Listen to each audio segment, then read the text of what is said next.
야고보서 4장 11절 12절 말씀을 봉독합니다. 형제들아 서로 비방하지 말라. 형제를 비방하는 자나 형제를 판단하는 자는 곧 율법을 비방하고 율법을 판단하는 것이 그시라. 네가 만일 율법을 판단하면 율법의 준행자가 아니요 재판관이로다.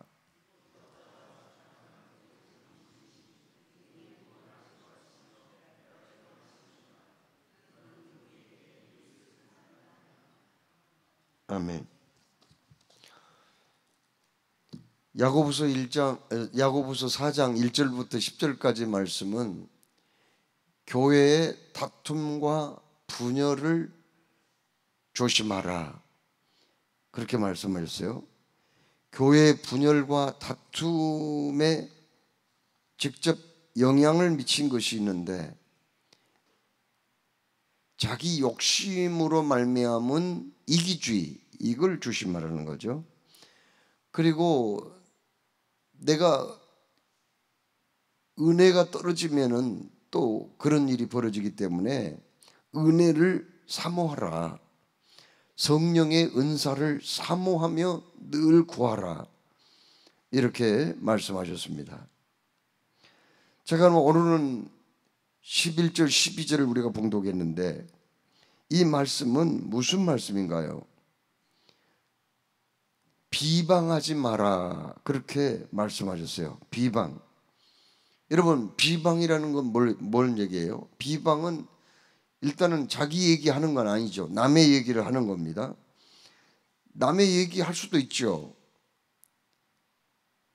그런데 비방은 단순하게 남의 얘기를 하는 게 아니에요. 거기서 비자는 헐뜯을 비자예요. 방자도 헐뜯을 방자입니다. 그러니까 남을 해치려고 헐뜯는 걸 말해요. 헐뜯는다는 말은 남의 그 흠을 들추어서 말을 한단 말이죠. 그러면은 상대방이 직접 내 눈앞에 있는 데서 내가 그 사람을 정말 바로 잡아주기 위해서 어떤 충고의 말도 할 수 있어요. 그걸 얘기한 건 아니에요. 여기 비방은 상대방이 눈앞에 없을 때 그 사람에 대해서 좋지 않는 점을 들추어내고 감정적으로 욕을 하고 비난을 하는 것을 비방이라고 그렇게 말씀하는 거죠. 사람이 상대방과 얘기를 하면서 정말 어떤 중요한 문제를 가지고 논쟁할 수 있어요. 사람의 생각이라는 것은 다 같지 않는 거고, 또 대화를 하다 보면은 상대방의 생각이 나의 생각보다 더 나을 때도 있거든요. 그렇기 때문에 대화를 하다 보면은 자기 주장을 강하게 하다가도 상대방의 그 의사를 받아들이거나 혹은 절충안이 그 중에서 나올 수가 있는 거죠. 그래서 어떤 중요한 회의 때나 혹은 또 단둘이 어떤 문제를 의논할 때 충분히 자기의 의견을 개진할 수가 있습니다. 서로 격렬하게 토론을 할 수도 있어요. 이게 나쁘다는 게 아닙니다. 무조건 내 의사는 내놓지 말고 조용히 있으라, 그런 말이 절대 아니에요. 비방하지 말라는 말은 상대방이 보지 않는 곳에서 상대방을 나쁘게 비난하지 말라, 그런 말씀이거든요. 바로 이것이 교회의 다툼과 분열을 일으키는 그런 원인이 되기 때문이라고 그렇게 말씀하고 있습니다. 문제는 형제가 보지 않는 곳에서 말을 한다. 보지 않는 곳에서 말을 하니까 그 말에 대해서 적당하게 변호를 하거나 혹은 그 말에 대해서 어떤 자기 자신의 의사를 얘기할 기회도 주어지지 않는 거예요. 상대방은. 그렇죠? 보지 않는 곳에서 그 사람을 비난을 하기 때문에 그 사람은 꼼짝없이 당할 수가 있어요. 꼼짝없이 사실 여부를 밝힐 기회도 얻지 못하고 다른 사람한테 또 오해를 살 수가 있는 거예요. 아, 그 사람이 정말 그런 사람이었나? 이렇게 오해를 해서 불이익을 당하거나 소외를 당할 수도 있는 거거든요. 이건 그래서 굉장히 위험한 일이다 하는 얘기입니다. 교회에서 이런 일들이 종종 많이 일어나요. 이 목회자도 그런 때가 없잖아 있습니다. 2004년도에 제가 남미의 어느 목사님의 초청을 받고 부흥 집회에 간 적이 있었습니다. 거기에서 부흥 집회 잘 마치고 돌아왔는데 교회 분위기가 영 심상치 않아요. 교인들이 어떻게 저를 따뜻하게 맞아주거나 수고했다고, 부흥하느라고 얼마나 고생했냐고, 남미 그 먼 데까지 가서 얼마나 애썼냐고 그렇게 하는 사람이 별로 없었습니다. 분위기가 심상치 않아요. 그런데 어떤 분이 그런 얘기 했어요. 아니 목사님 거기 뭐 남미 놀러 갔다 왔다면서요? 친구가 초청했다면서요? 잘 놀다 왔어요? 그렇게 얘기하는 거예요. 난 놀러 간 게 아니라고. 거기 부흥 집회하고 거기서 그 교사들 세미나 인도하고 왔다고 그렇게 얘기를 했거든요. 그러나 그 말을 선뜻 받아들이는 사람이 별로 없었습니다. 그런데 다행한 것은 정말 제가 감사한 일은 거기 남미에 갔더니 저는 전혀 모르고 갔거든요.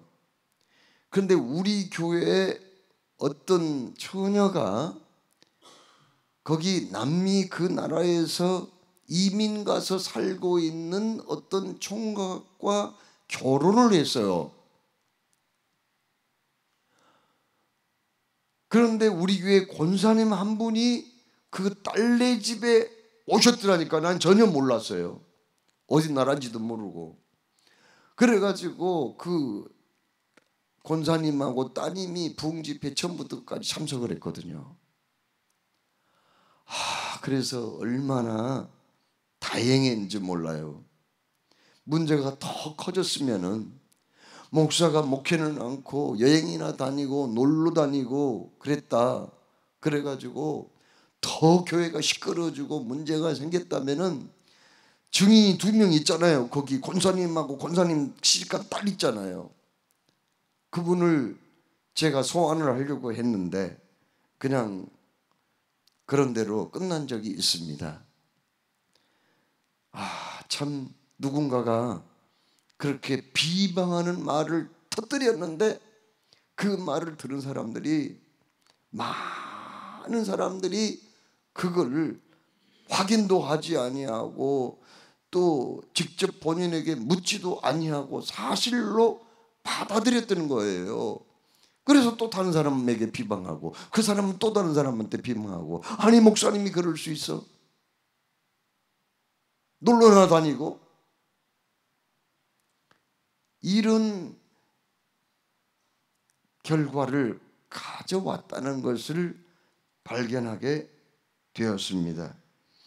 자, 그러면 여러분 우리가 직접 만나서 상대방을 지적해 줄 수도 있어요. 정말 그를 위하는 마음으로 어떤 고쳐야 할 점들을 얘기해 줄 수 있습니다. 그 자체를 나쁘다는 게 아니에요. 문제는 상대방이 보이지 않는 곳에서 상대방의 그 잘못된 점, 허점, 자기 나름대로 판단한 그 일들을 발설을 함으로써 상대방에게는 해명할 기회도 주지 않고 당하게 만들고 억울하게 하고, 그로 인해서 이 인간관계가 깨지고 불신하게 만드는 이런 일을 삼가해야 된다. 그러면 왜 하나님은 이걸 금하실까? 오늘 여기 11절에 그것은 첫째로 율법을 어기는 일이기 때문이다.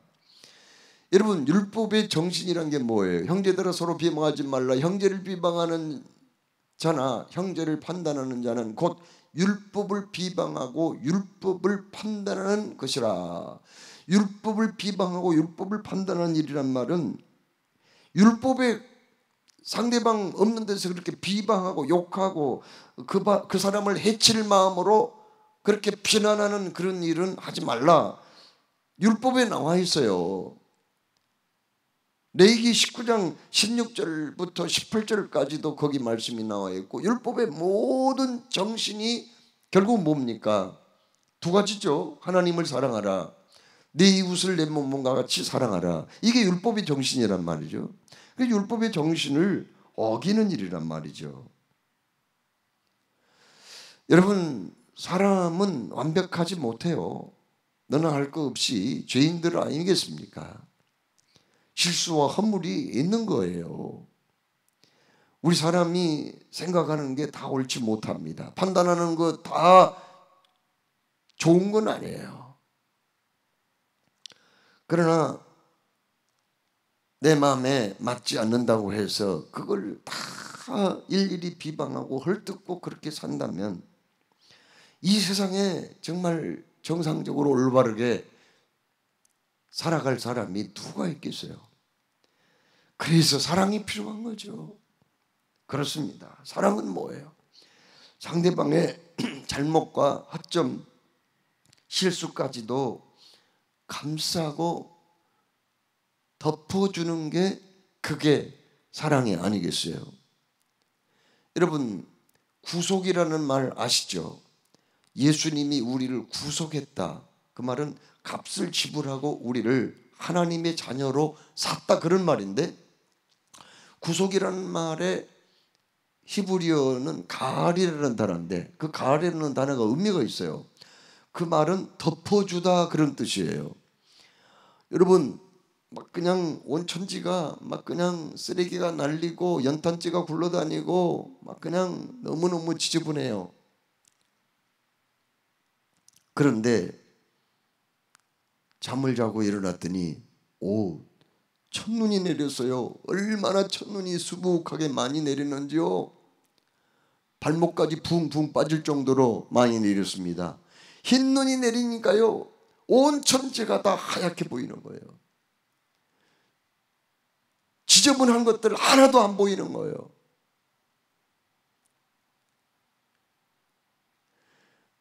바로 구속이라는 건 그런 의미가 있다니까요. 다 덮어버린 거예요. 누가? 예수님이.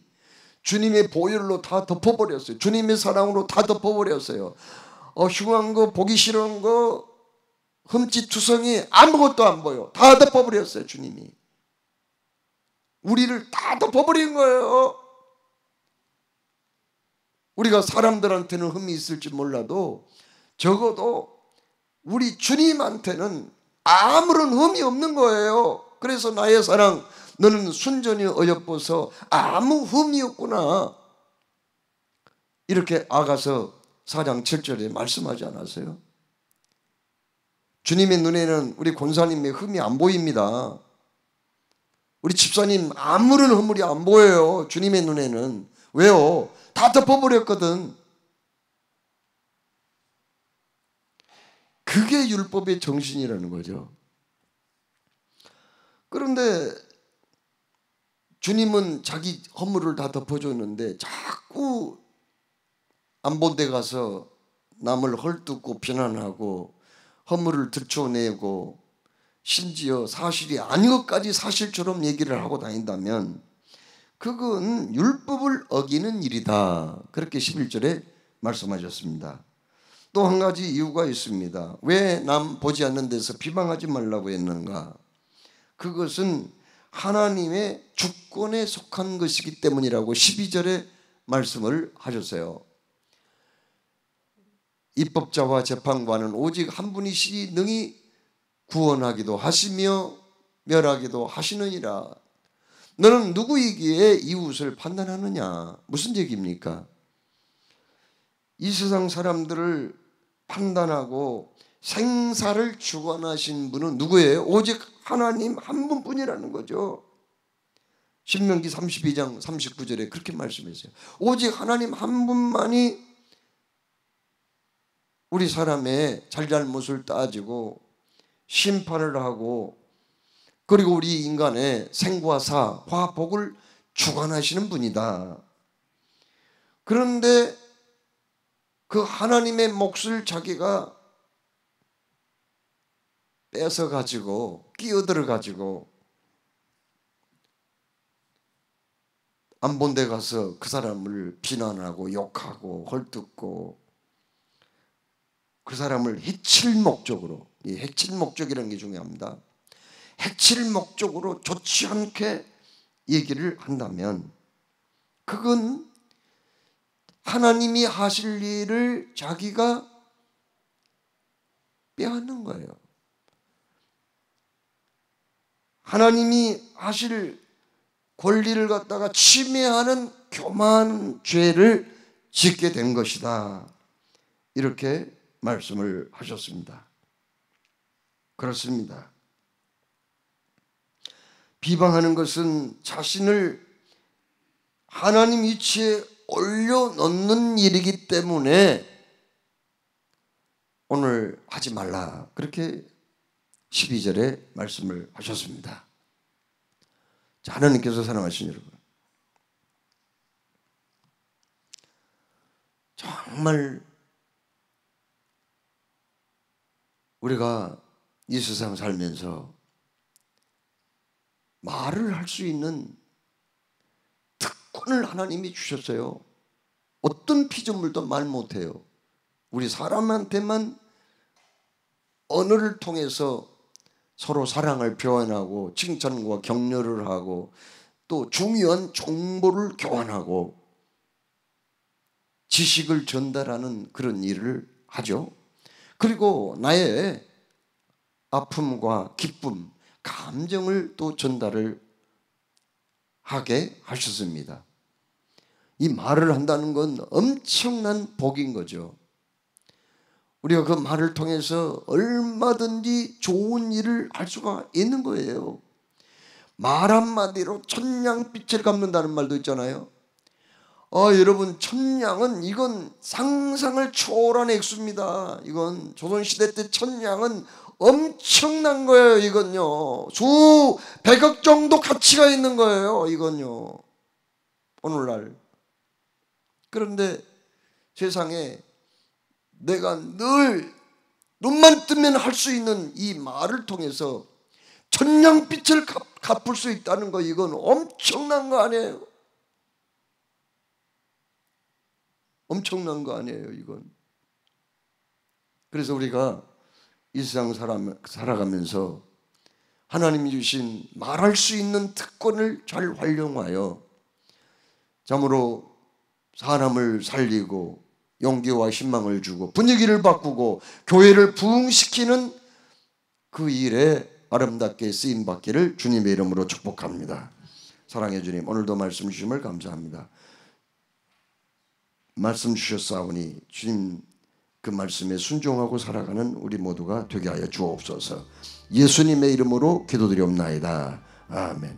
하늘에 계신 우리 아버지, 아버지의 이름을 거룩하게 하시며 아버지의 나라가 오게 하시며 아버지의 뜻이 하늘에서와 같이 땅에서도 이루어지게 하소서. 오늘 우리에게 일용할 양식을 주시고 우리가 우리에게 잘못한 사람을 용서해 준 것 같이 우리 죄를 용서해 주시고 우리를 시험에 빠지지 않게 하시고 악에서 구하소서.